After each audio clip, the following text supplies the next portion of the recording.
actually can do to not be miserable people, rather than me just telling you, oh, work out, or go meditate. I am going to say those things too.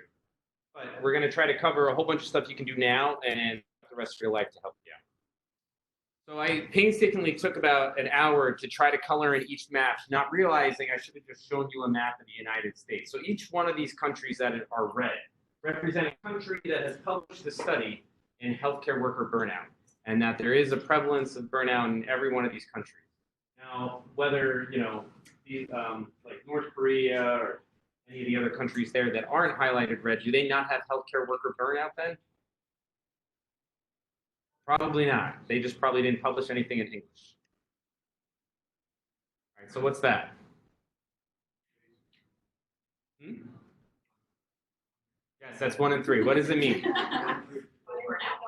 Right, so 1 in 3 people anywhere in the world, or as physicians, are burnt out. So whether you're a gastroenterologist in Japan, or a cardiologist in Peru, or a pediatric critical care physician in New Jersey, you're at a high risk of burning out for all of you from now until the end of your career.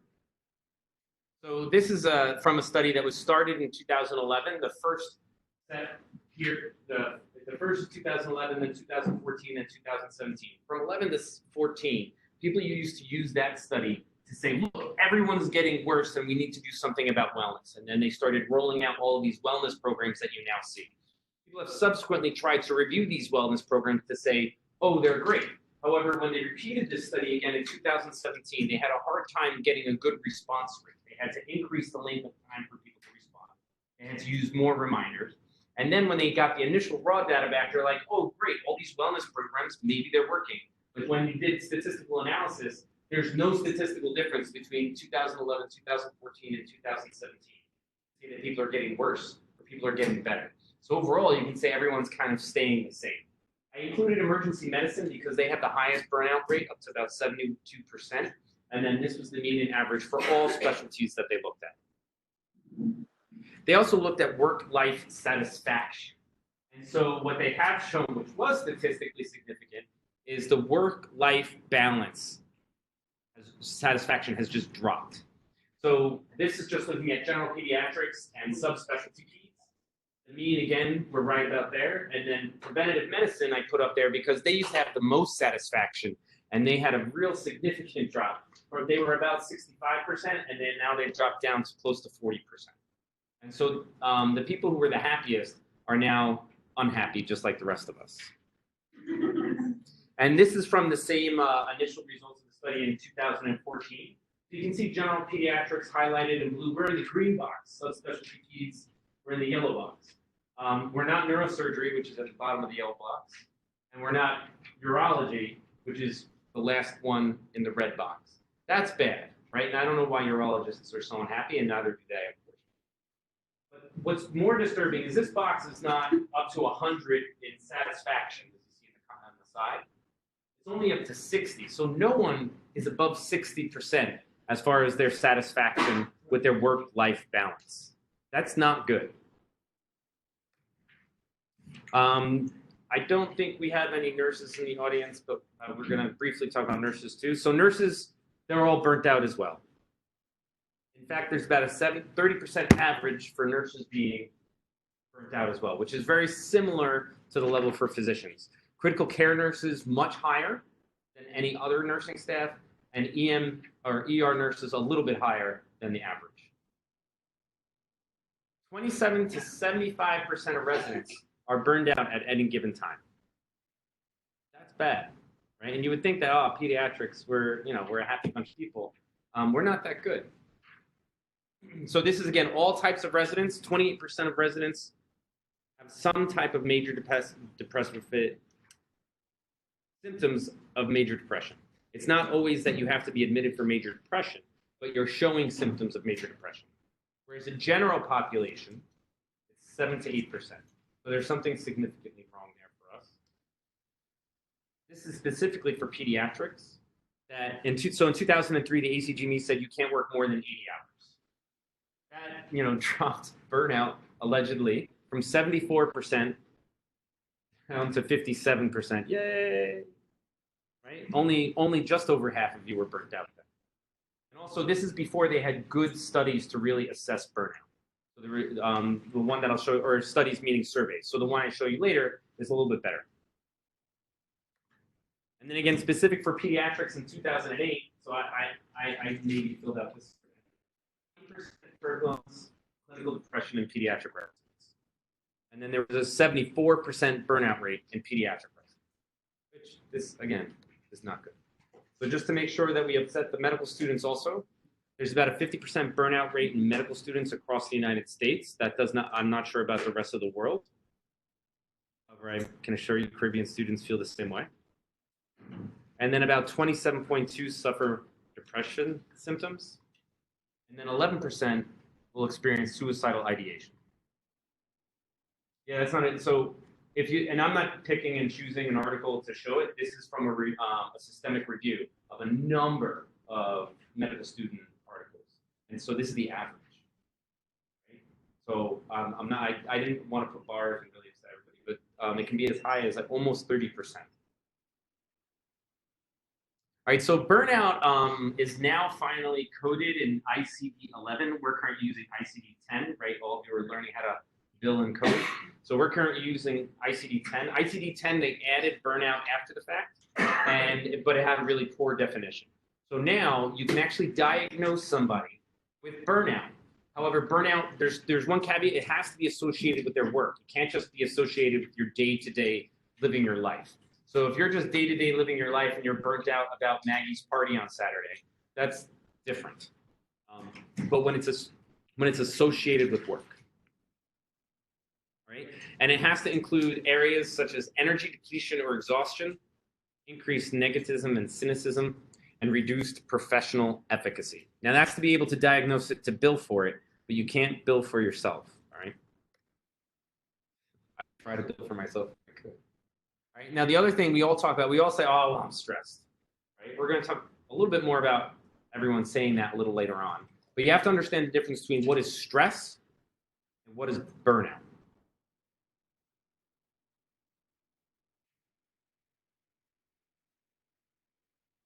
I don't usually talk when you can read at the same time.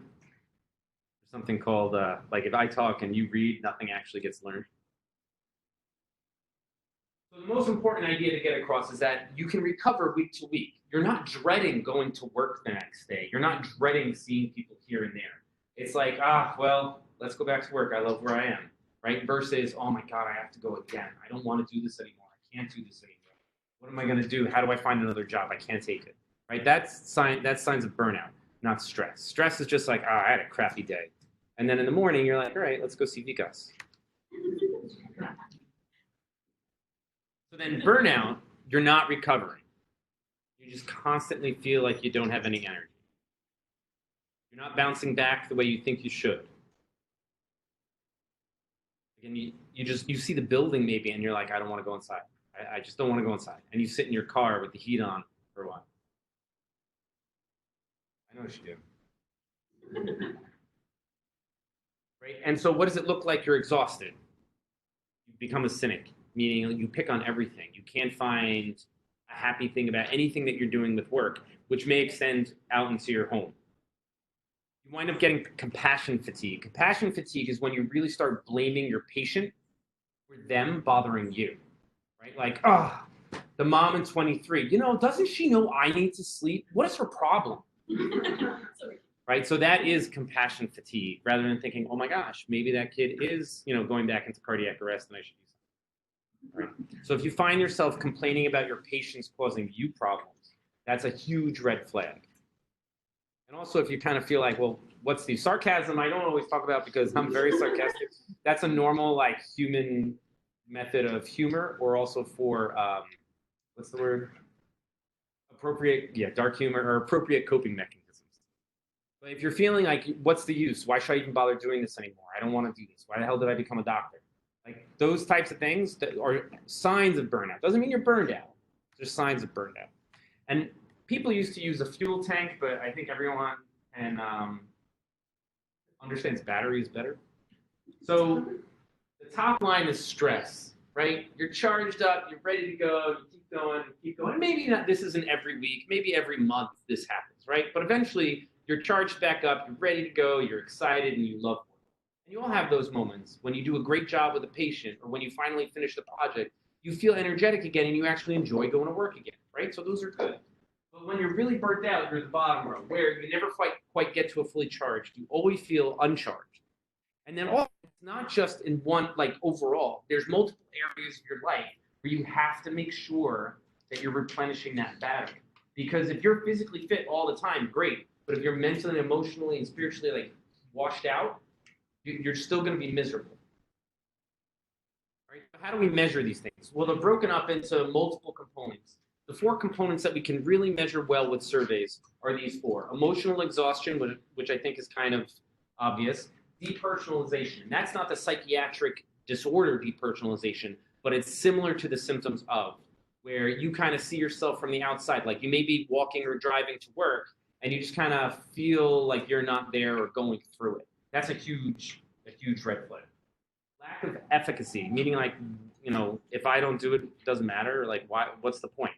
And then finally, compassion fatigue, right? So there's the Maslach burnout inventory. So these are the questions. You have to actually pay to get it. So we're not going to go through how to score it and everything because I didn't pay to actually get the survey.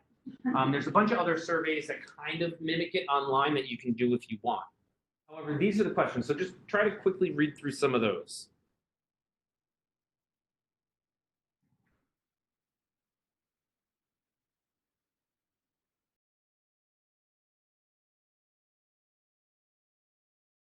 Now, if you're choosing very often for almost all of these, maybe come talk to me after. Now, the second part is personal accomplishment, right? Meaning, what's the use, the utility of what you being?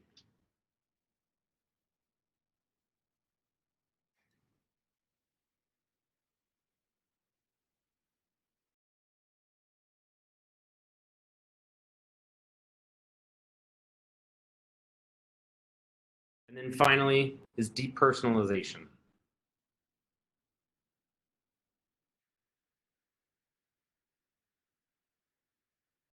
This is the best survey out there for measuring burnout in physicians. So they have multiple ones now, one specifically for healthcare. And it has to do with the wording to make sure that it talks about patients and so on. The one I'm showing you here is not that one. Again, I didn't want to pay the $50.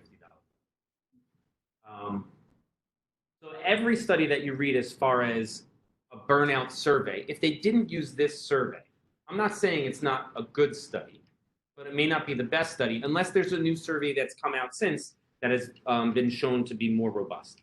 Now, there's a separate survey that we use to measure what's called compassion fatigue. This one is free. You can go online. If you just Google professional quality of life survey, you can go and take it yourself, and it teaches you how to score it.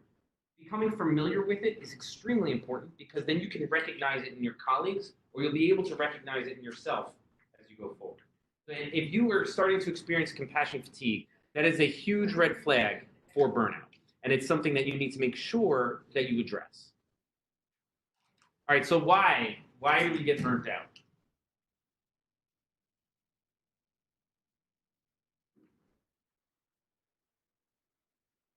Not a rhetorical question. Because your boss sucks. I'm not his boss. Why do you guys get burnt out? Or feel like you're getting burnt out? Or stressed out? What? Workload. Okay, workload. 24-hour shifts. I've done too many. I'm not laughing at it. I'm laughing because you're right. It's hard to have a personal and work balance when you have a lot of time. It's really hard to have a balance, especially if there's lots of things going on. That's it? Like, you guys don't get upset with brand new EMR systems ruining your life, lots of paperwork and how many surveys and logging all your hours while trying to stay within hours. And then if you log the wrong hours, you get hassled for it, or trying to get out of here on time, and then one more patient shows up.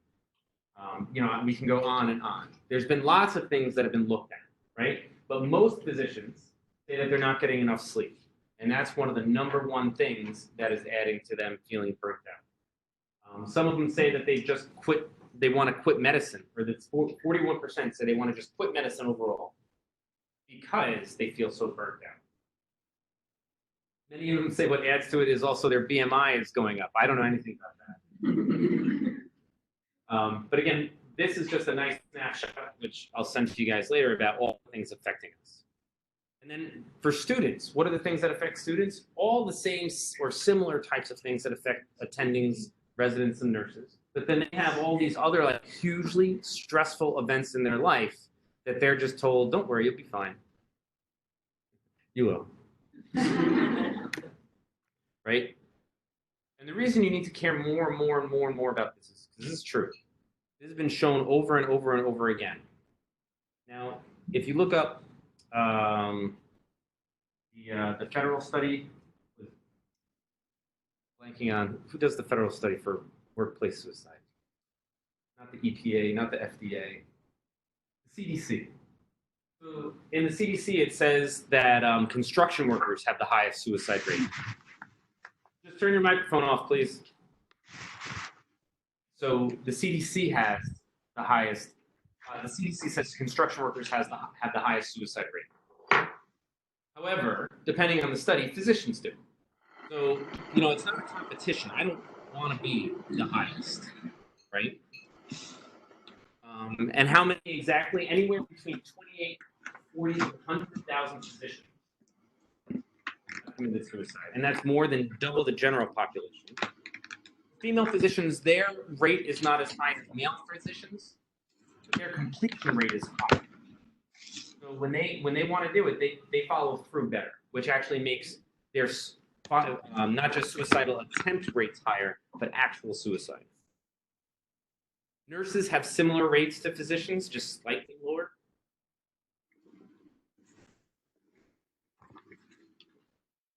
And then within those, of the people who have committed suicide, the most common diagnoses are mood disorders, alcoholism, and substance abuse. Right? And everyone says, not me. We know that 32% of medical students with burnout, be positive for alcohol abuse or some type of dependence, drug dependence. Nurses are roughly the same exact percentages. Physicians are higher. 1 in 10 physicians will have some type of substance abuse disorder, whether it's alcohol, drugs. And then these are not comparable between the two. So if this is the general population, female physicians have a 25% chance higher of a substance abuse, and the male physicians have a double the chance, a 200% increase in the risk of developing a substance abuse disorder. So of the measurable parameters, emotional exhaustion and depersonalization are associated most with developing a substance abuse disorder. And then other risk factors that were shown to increase your risk of substance abuse disorder is pretty much most all of us in this room, right? 1, that you just have burnout. 2, that you have a lot of debt. Maybe that you're unmarried, and maybe that you're younger. Yeah, I'm not trying to tell anyone that you're gonna have a problem, but those are the things that are associated. The Medscape every several years puts out a report on all this, which I would encourage you guys to regularly go and check out. All right, so I don't know why I keep this slide. I hate this. Who takes care of you? You take care of you, right? That's it. Nobody else cares. Now, yeah, I care immensely about you guys, but if the world was exploding and there was one rocket ship and it was my kids or you, it's my kids. And maybe one of my kids not, and put you on so someone can steer the ship. But it's all about my kids, right? So it's the only people who are really going to look out for you day to day to day to day to day is you. When you're going to go get a job, who's going to fight for the salary? Fight for you to have a higher salary? Only you. That's a whole nother talk. But only you are going to fight for that. All right. So you need to make sure that you are taking care of yourself. Now, there are situations where maybe you need to take care of the patient first, like you are. Right? But if you can sign out to a colleague and go take care of yourself because it's 5 o'clock and really it's time to sign out, don't take care of that one more thing and that one more thing and that one more thing because you feel you should. That's when you should be taking care of yourself instead of the patient or your colleague. So, is burnout inevitable? Now that you're all a little upset. No, it is not inevitable. Right? It's only 30% on average of everybody, or maybe 35% for physicians who are getting burned out or feel burned out at any given moment. It's not inevitable. So if you believe it's inevitable, yeah, it's going to happen to you. But it is not inevitable. And the whole rest of this, we're going to go through why it's not and what you're going to be doing starting today to make sure it's not. It's very preventable. And then most employers have bought into this now, and they believe that burnout is preventable and that they should help be part of the solution. However, nobody knows how to do it the right way because there's no way to help you change the way that you feel about you or the way that you feel about a given situation. And that's why a lot of wellness programs that are set up don't work the way you think they should, because it's not the program itself or the exercise itself that's going to make you better. It sets you up for feeling better. It sets you up to be able to engage with others and enjoy what you're doing. But you have to want to enjoy it as well. You have to want to engage.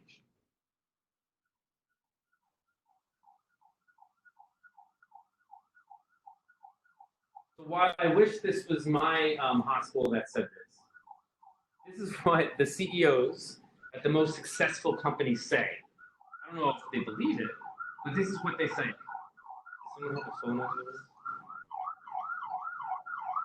That's annoying.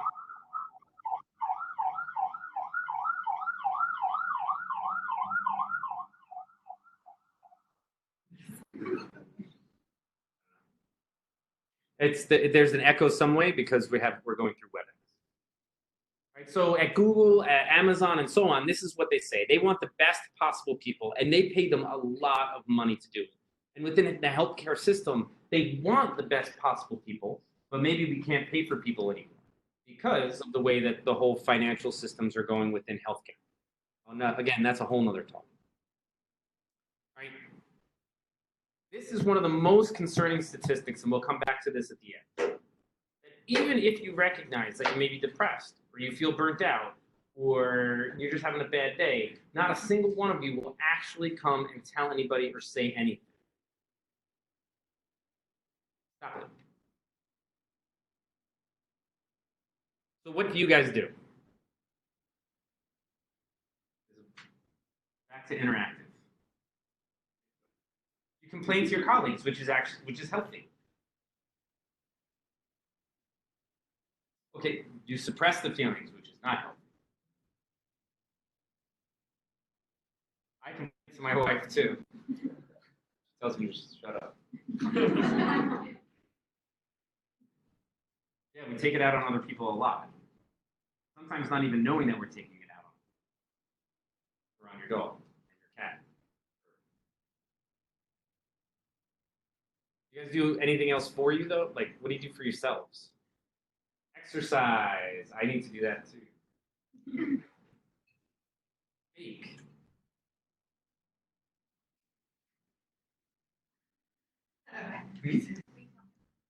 Tell their mom. Retail therapy. Oh, retail therapy. Yes, that becomes expensive. Since physicians are never paid enough, that's a huge problem. Kickboxing is a great way to get out aggression, get your heart rate up, exercise, and feel better, and get a better night's sleep. All right, and then when we're talking about this work and then home life, what are we trying to do? What is it that we call it? A balance, right? So everyone says that we're looking for a work-life balance, and that's a lie. There is no such thing.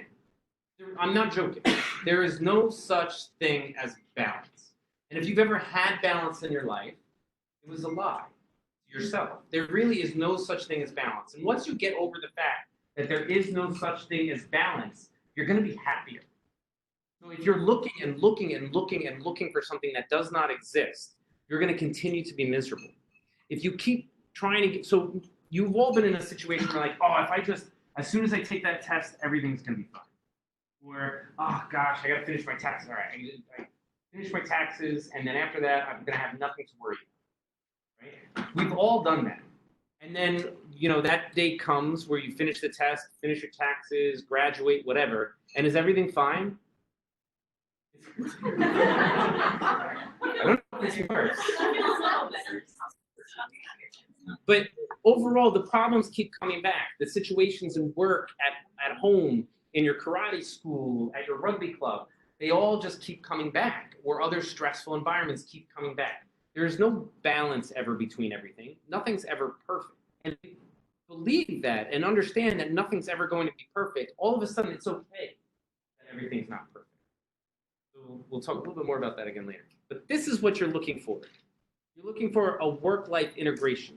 There's times for life, there's times for work, there's times that they have to intertwine where you have to work on a grand rounds for everybody on Friday night when your kids thought you were going to play video games with them because no one scheduled grand rounds and you're doing it last minute.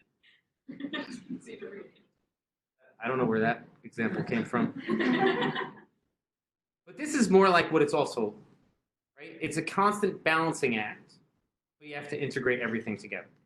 This is a very typical slide that talks about all the areas that you have to focus on. I'm not going to talk about that stuff today because I think that's been done in the past.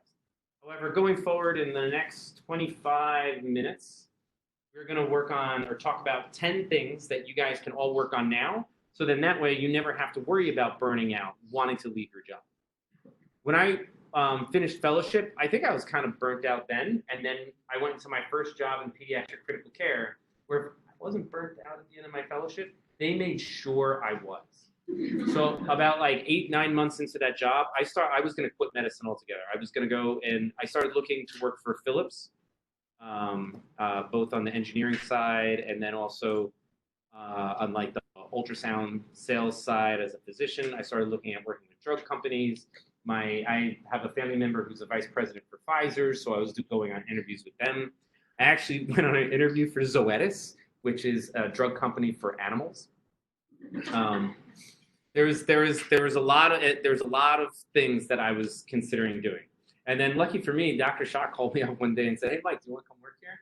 And then in my head, I said, "Well, I could do anything for a year."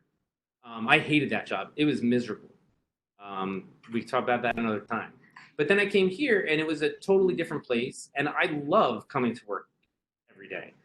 Although it's a dysfunctional family, it is a family. You know what I'm talking about.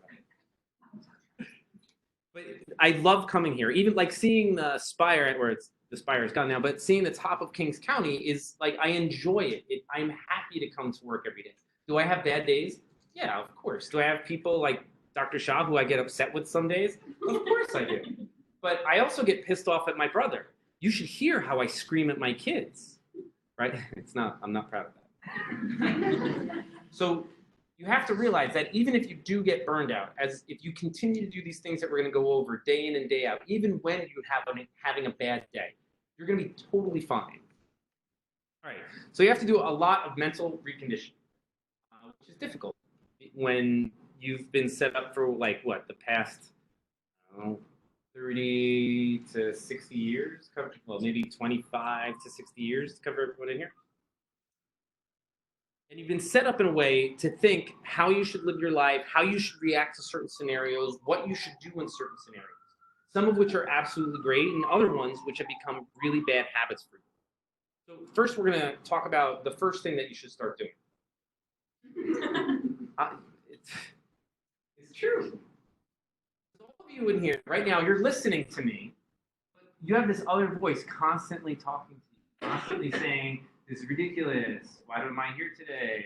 Others of you are saying, "All right, hurry up, get to the stuff that's important." Others of you are just like, "Well, what am I going to do later?" And totally not hearing me whatsoever, which is okay. That's normal. But that voice is telling you all the time, you didn't do a good job, especially when you're post-call.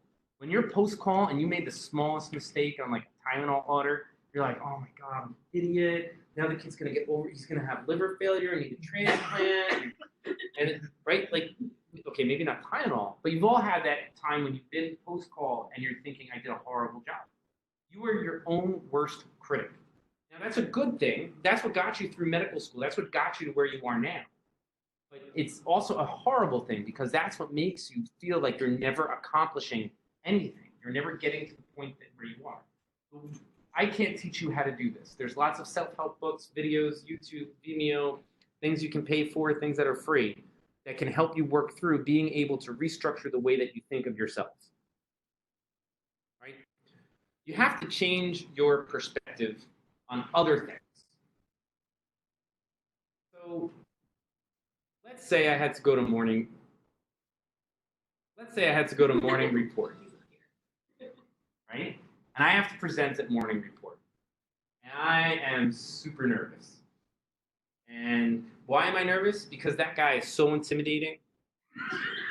I feel like he's gonna yell at me if I don't get this right. It's I'm gonna complain because that guy hates me. Oh, that's it. He hates me, and that's why he's so mean to me, and that's why I can't. I'm just not gonna go to morning report because that guy hates me, and I don't. So, like, don't agree with that or disagree with that, but that's what you tell yourselves. So you have to start looking at things from a different perspective, and don't start to justify why you might feel a way, but you need to start thinking about why you feel a certain way. Now, if someone is like literally beating you up or really belittling you or really yelling at you for you, that's not good. But if you're thinking about it and you realize, well, the reason I'm scared is because I know I don't know, and they're just going to point that out to all my colleagues. That is the scary part, is that you don't know enough. There's a thing that people call test anxiety. A lot of us, when we're in school or why we were in school, we thought we had test anxiety. Be like, I don't do well on tests. But the majority of the world does not have test anxiety. Real test anxiety is a thing, and where you're vomiting, you can't go to the test, you literally can't even talk, you can't think, you can't put the key in the car to go to the testing center. That's real test anxiety, but the rest of us don't have real test anxiety. What we have is a fear of knowing that we have not mastered the material we're being tested on. So if you don't know the material that you're going to be tested on, you're going to be nervous about it. You're going to say you're anxious about it. Appropriate. That's not test anxiety. That's appropriate anxiety. But what we do is we don't actually label what we're talking about. So you have to start labeling how you feel about things. I know this sounds weird. But once you actually label something, you can take care of it. So if you say, oh, I'm just stressed. Okay, what are you stressed about? Oh, everything. You need to actually identify, are you really stressed? Or are you really tired? Because you stayed up all night watching 15 shows on Netflix because they just released it and it was pretty damn good. So you'll feel really tired the next day. And then because of the nature of our jobs, we don't wind up sleeping the next night very well or the next night very well. And then now you're just really tired because you've lost out on sleep, but you're saying you're very stressed. So once you identify, okay, well, my real feeling is that I'm really tired, then you can actually do something about it. That goes into the same thing with trying to figure out why you're saying you're anxious or why you're saying you're angry. You may have that wonderful person in your life who you want to spend your entire life with, who you start yelling at or arguing with for no good reason because a bottle was left on the desk. That doesn't happen in my life. It's other things. But really, it's over the stupidest things that can be there. And you're fighting, and then what you really need to do is, one, stop fighting, but then really label, why are you upset? Oh, well, I'm upset because, I got fired today. It had nothing to do with the bottle that was on the table. And this is something that takes a lot of practice to do, and we'll talk about it one more time in a little bit. With that same idea of labeling, you have to figure out if something's a problem or if it's a dilemma. What's the difference between problems and dilemmas? Also, I know I don't have, journal articles at the bottom of my slides because I'm doing a lot more talking than showing. All of this stuff, everything we're talking about today has at least 10 papers on it showing that it should be done. I can give you lists of everything after if you want to look at everything. So what's the difference between a dilemma and a problem?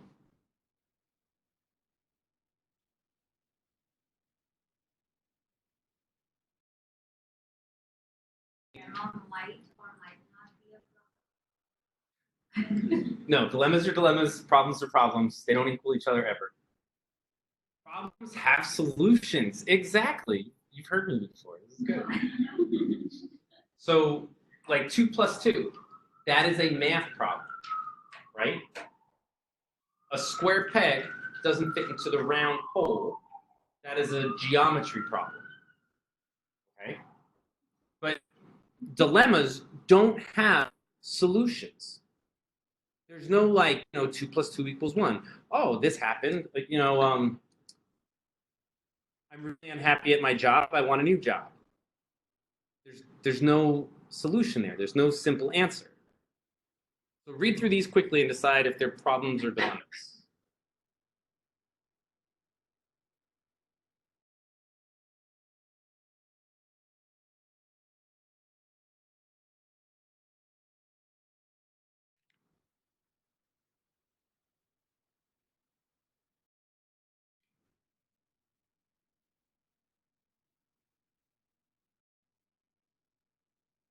Each one of these is a dilemma. Not a single one is a problem.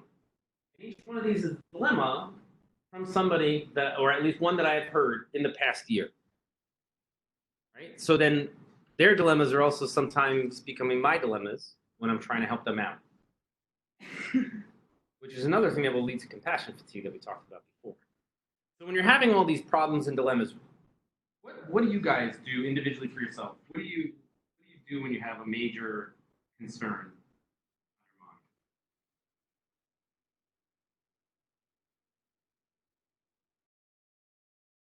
You're talking out a lot, right?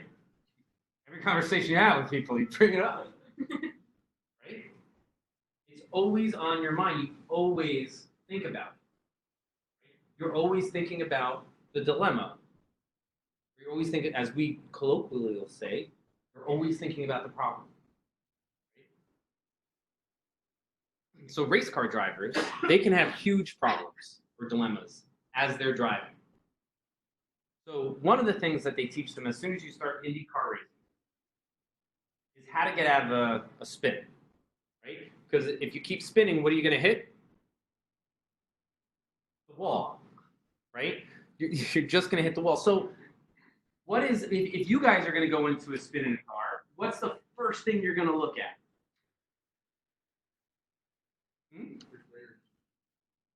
You're spinning in a counterclockwise motion. Yeah, typically 99% of people will look at the wall. Where do you not want to go?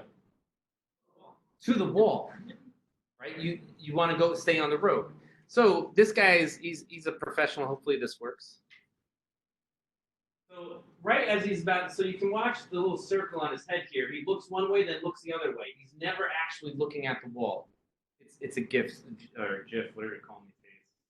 So it's hard to see it easily.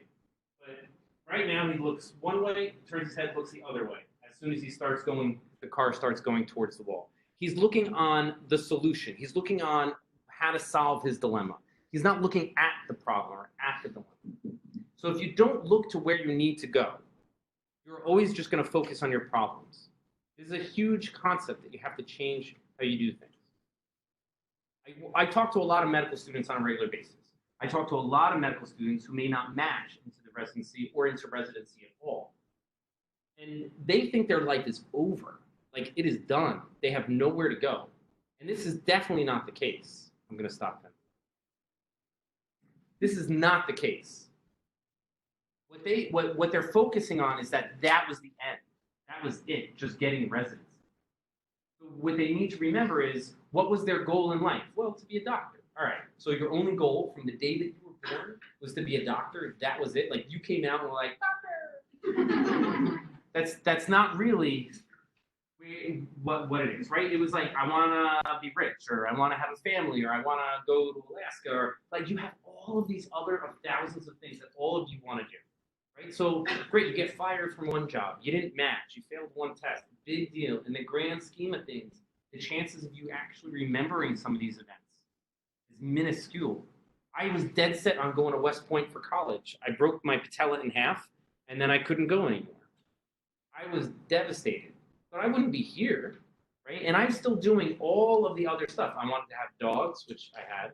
I wanted to have kids, a wife, a house, a car, and I want to be happy. And I have achieved all of those things. I just hope that I keep staying along the same course. But back then, I was devastated. I thought everything was over. It wasn't going to happen. So when you hit these moments, when you hit a wall, you have to be able to think, all right, well, this is just a wall, and we're going to climb over it, and then we're going to move on to what we really want. And you need to really look at where you want to go in life, what you want in life, and stop obsessing over the small little problems or dilemmas from day to day. The other thing you have to remember is there's no such thing as a comic book superhero, right? You guys are not superheroes. You should not be able to deal with everything alone, ever. You really shouldn't.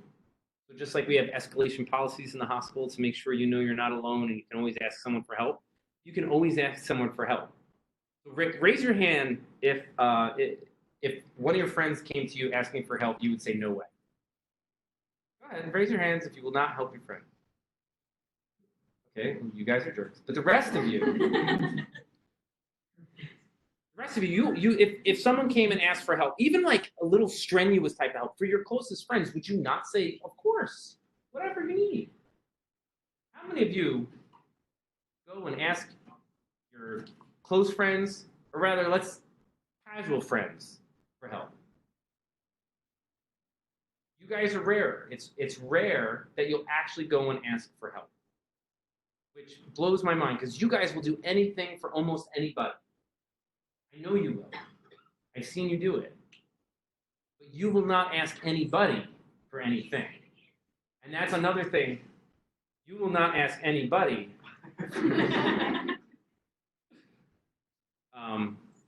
So you need to kind of get over yourself a little bit and ask for help. These are all the many reasons why we wind up burning out because we don't do these things. And then another way to look at everything is that, remember we talked about work-life integration and balance. You doing it? So these plates are actually spinning really fast. And he's got to keep them all in the air. And then, one goes ahead and drops, right? Things drop, but he just puts it right back up and he keeps on going, spinning each one. He's constantly spinning them. He's not just doing one at a time. It's impossible.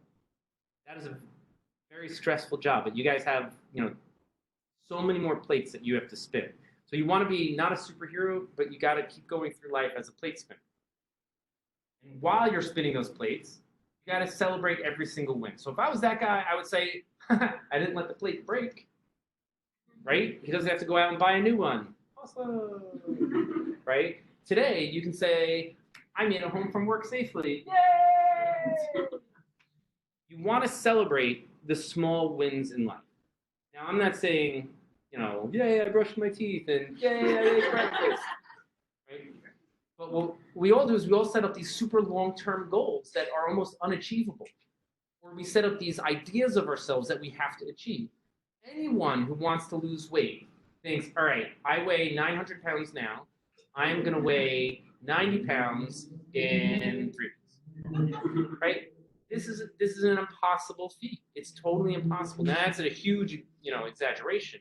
But we set up impossible feats for ourselves all the time. Most of you, when you study, you set up these study schedules that are ridiculous. You're like, I'm going to study from 6 a.m. all the way to 6 p.m. I'm not going to need to eat. I'm not going to need to go to the bathroom at all. It's going to be great. But then you stick to that schedule for less than a day. And then you never go back to having a study schedule again. And then you're disorganized and you don't stay on top of it. You don't make schedules that are reasonable, you're never going to follow them. Just like if you don't have goals that are reasonable, you're never going to achieve them. And then you get depressed because you don't have these small wins. So you have to make sure that you're setting up small wins every day, reasonable goals for your daily, weekly, and monthly challenges that you can reach. And then eventually you get to where you need to be in the long run. We have 9 things to get through in about 9 minutes. So gratefulness. You got to be grateful. There's so many studies out there showing that if you are grateful day in and day out for something or someone, you are a happier person, right? So there's this thing called 3 good things. Have you guys heard of 3 good things? It's simple, it's easy to do, and you should all try it out tonight. All right? So what do you guys normally think of before you go to sleep? about the day. You're like, oh my gosh. You think about the things where you screwed up, and then you think about all the stuff you got to get done tomorrow, and then you keep thinking, and you keep thinking, and you can't fall asleep. So then again, you go back to Netflix, and then you keep thinking, and you can't fall asleep, right? So instead, this is what I want you to do. Keep a pad and a pencil near or around your bed, or just a note on your phone or whatever. And write 3 good things down that happened today. They can be simple things. They can be complex things. Tonight, I can write down, I stood and gave a lecture for an hour in front of everybody, and only 5 people fell asleep. That's not bad. So what's important is not just listing the things, though. Listing why you're grateful for those things, or why you're happy that those things happen. And by choosing the item, and then analyzing it a little bit for yourself, every night after night, and then maybe going back and reviewing some of those things sometimes, just like you go back and review photos from when you were a kid or photos of when your kids were little kids. You just get these good feelings as you review these things, and it makes you happier overall. You go to sleep thinking about the things that you were happy about today. It really works. 3 good things specifically has a lot of evidence behind it. It's shown that overall, after 6 months, people are definitely happier compared to placebo. And the placebo were people on drugs. 3 good things were used instead of antidepressants. And so the people who did 3 good things did better than antidepressants. And then this is their depressive symptoms. So the one placebo control is meaning not 3 good things. It means drugs. So here, they just stayed the same if you were on just taking meds. If you did 3 good things, your depressive symptoms significantly dropped. And not just P significance, like significant, that's a huge amount.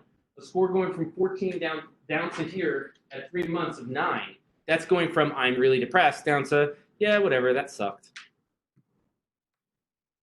There's a whole other set of things where you can do these special morning questions, and you go through these things in the morning, and it actually helps you have an absolutely amazing morning. You feel better. You start saying hi to people in the hallway. Granted, they don't say hi back, certainly that's upsetting.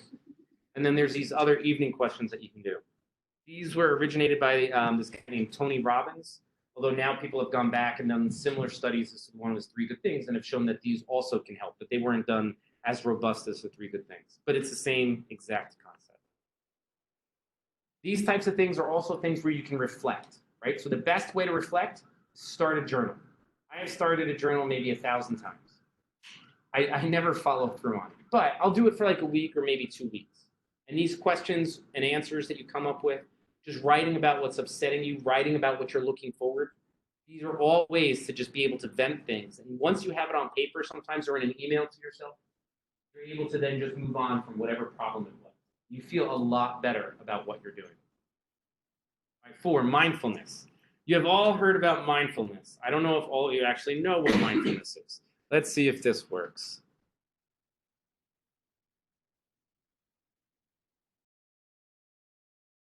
There's supposed to be volume. Oh.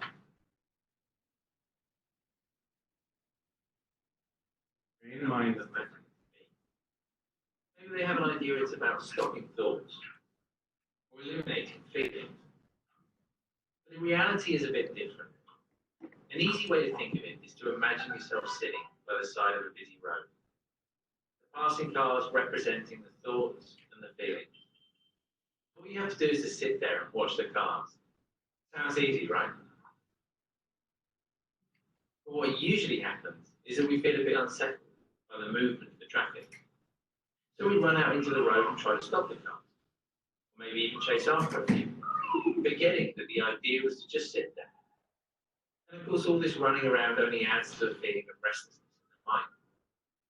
So training the mind is about changing our relationship with the passing thoughts and feelings, learning to view them with a little more perspective. And when we do this, we naturally find a place of calm. Will we sometimes forget the idea of the exercise and become distracted? Of course we will. But as soon as we remember, there we are, back on the side of the road again, just watching the traffic go by, perfectly at ease in both body and mind. The Headspace is a great meditation app or mindfulness app. and you can get it for free. They have something called Take 10, where you do it for 10 minutes a day for 10 days, and you can keep using it for as long as you want. But they have a lot of evidence on their website, and their competitors have a lot of evidence as to how actual mindfulness makes you healthier, potentially wealthier, and wiser. And you actually are able to enjoy your day-to-day issues. And you actually find yourself over time being less angry about the same things that make you really angry right now. All right, exercise. I'm not going to spend time on exercise because we're low on time. But this is over 100 benefits of exercise. And plus, yeah, you should be able to read all those. You can see it in the back. But there's so many medical benefits to exercise, you should do them. But the one that we're talking about is really just being able to be healthier, happier at work, not getting burned out. So we know that 10,000 steps is equal to an active life, not a really active life. This is just beginning to be active. And I highly recommend that all of you start making sure that you hit 10,000 steps a day. Now, don't stress out about that if you're not going to do it, but try to focus a little bit more on making sure you get in 10,000 steps if you don't. Because you'll find, as you're doing 10,000 steps, you start competing with yourself because you're all type A personality. You want to get more than that. And if you get more than that, then you actually are a really active person who's more than 12,500. So you want to make sure you hit 10. And once you start doing that, you'll notice there's some physiologic changes. Getting up and getting down is easier again out of that chair in the corner or in the workroom. And you don't mind walking further to go get stuff. That your legs are a little bit more toned than they were. Maybe your arms are a little bit more toned. There are so many benefits of doing it, and it makes it easier to then lead a healthier life and have better cardiovascular disease. There's a wonderful article from the AHA about activity. I highly recommend that you guys all look at this. This shows how reaching 12,000 or 12,500 steps a day significantly improves your cardiovascular status as you get older.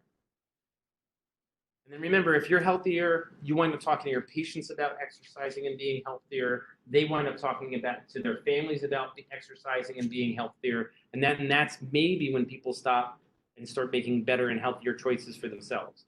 So if you want to take better care of your patients and be that good doctor that I know you guys can be, start taking care of yourself. All right, random acts of kindness. So what hormone can do these things? Oxytocin, that's right. Right? So oxytocin can decrease our heart rate, decrease anxiety, and improve our immune response. So how do you increase oxytocin? Okay. For half the room that never has a chance at breastfeeding, what else can you do? Okay, so you're both right? So one is these random acts of kindness. Just doing them actually helps create a little bit of oxytocin, and you get addicted to it, so you start doing more. There's a beautiful website called Random Acts of Kindness, if you're not sure what you could do for people. Also, just reading through it makes you feel a little bit better. There's a lot of science behind doing random acts of kindness for other people. How it will increase your, I just forgot the name of the hormone. Oxytocin levels.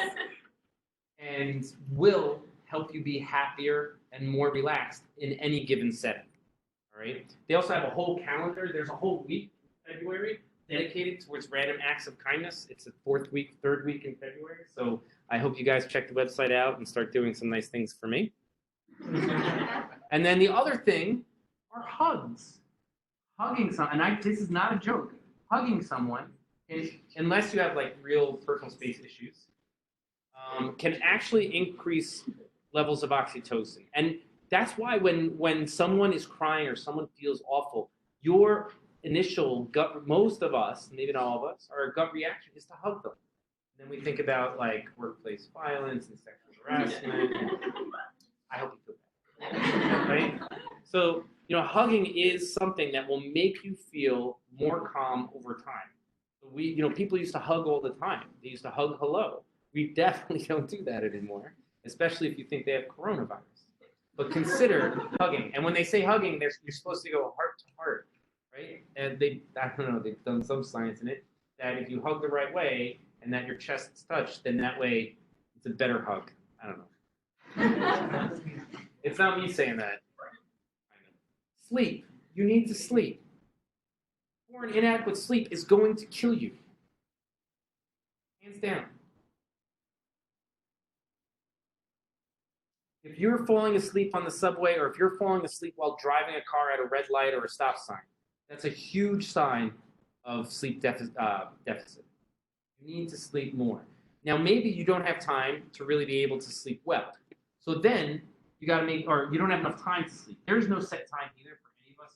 We think somewhere between 5 and 10 hours. You'll hear 6 and 8, but no one knows for sure what any one individual really needs. We come from so many different backgrounds, so many different latitudes. The sun is so different all over the world. We don't know what's best for any one individual. What we do know is how to enhance the type of sleep that you're getting. So one, you shouldn't be looking at electronic devices before you go to sleep. And if you are, you really need to eliminate the blue light that's coming off the screen. So we found that yellow glasses will eliminate that wavelength of blue light that's stimulating your pineal gland. You need to make sure that you either wear yellow. So people say, oh, but I just put the yellow hue thing, the nighttime screen on.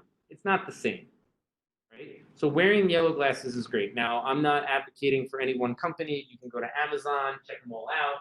They're anywhere between like $6 and $500. You don't have to get blue blockers. Just these cheap construction yellow glasses will filter out that wavelength of blue light.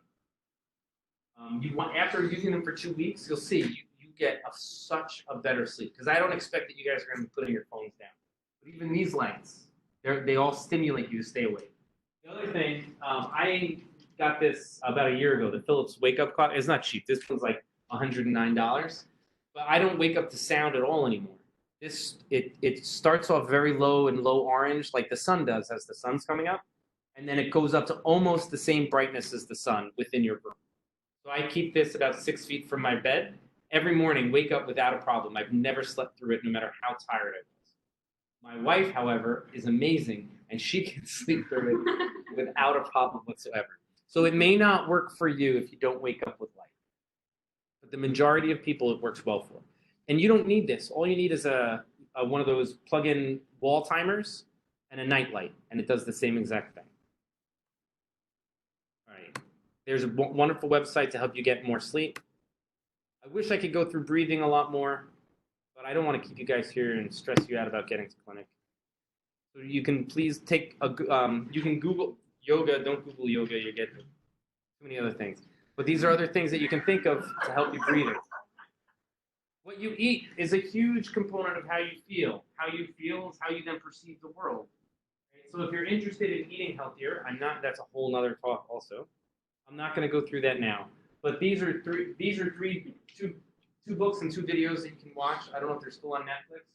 This is a great book to help you learn a little bit more how healthy plants are not, well, what people think is healthy, really healthy as we think. And then again, if it came from a plant, eat it. If it was made in a plant, don't. Right? And the last thing that's really important is habits. So we all have horrible habits. You have to recondition your habits. If you don't like to study when you go home, don't go home. Stay here and study here. True.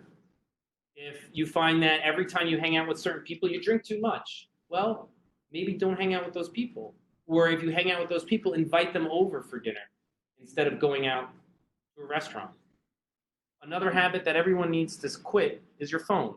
Your phone is one of the most addictive things in the world. It does exactly what our brains like. Our brains like big things, signaling colors, instant gratification, social media, or being social. Now, being social is a wonderful thing, but not always through your phone. So these are the things that your brain loves to look at. So that's why we are so addicted to your phones, our phones. That's why, like, I'll be talking one-on-one with you sometimes, and you just pick up your phone and start looking at it. Right? All of us have had that done to us when we were talking to somebody. And it's not necessarily that person's fault, but just be cognizant of that going forward.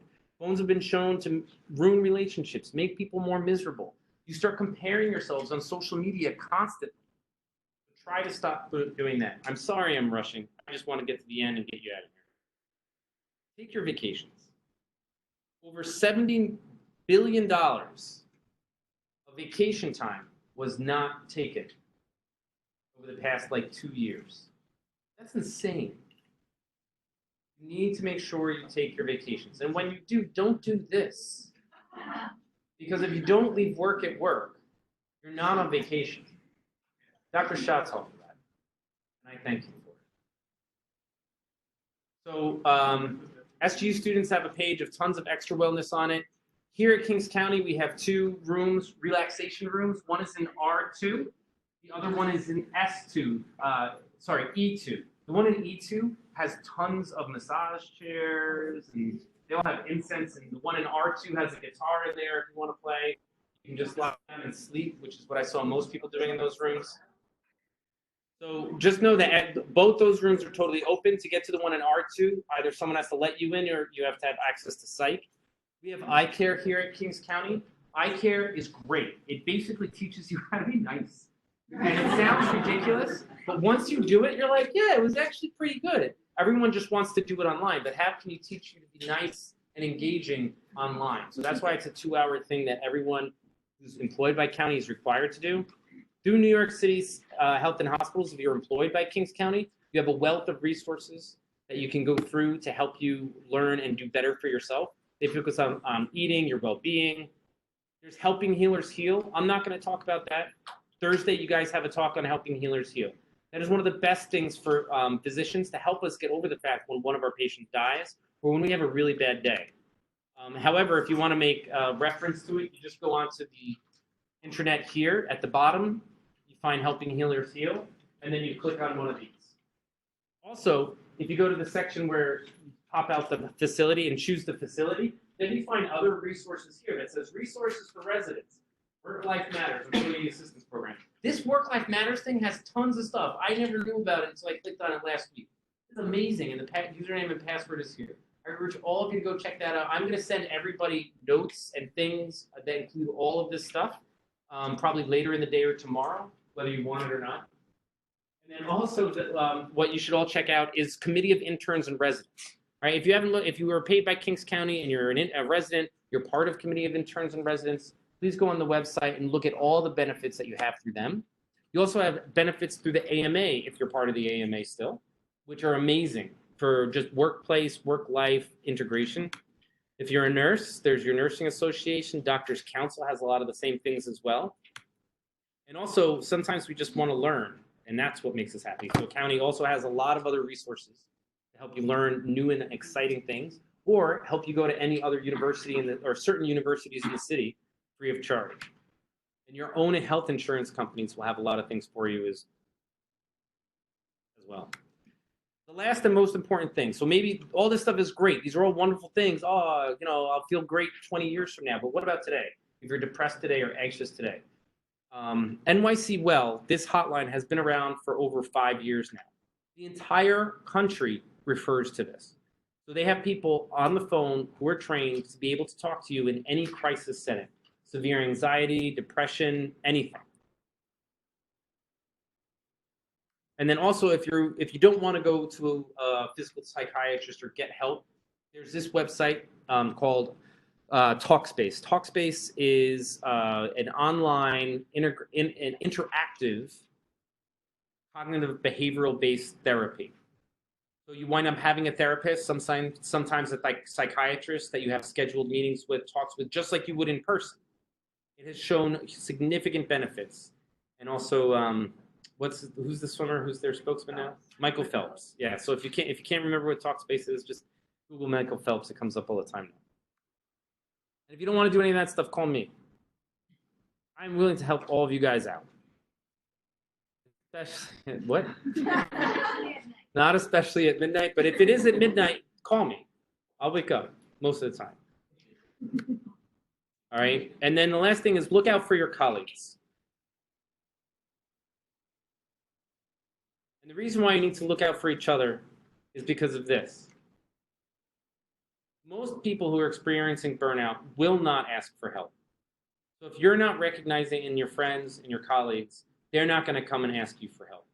So reach out to each other and help each other out. Thank you very much. I'm sorry I went over. Have a great day.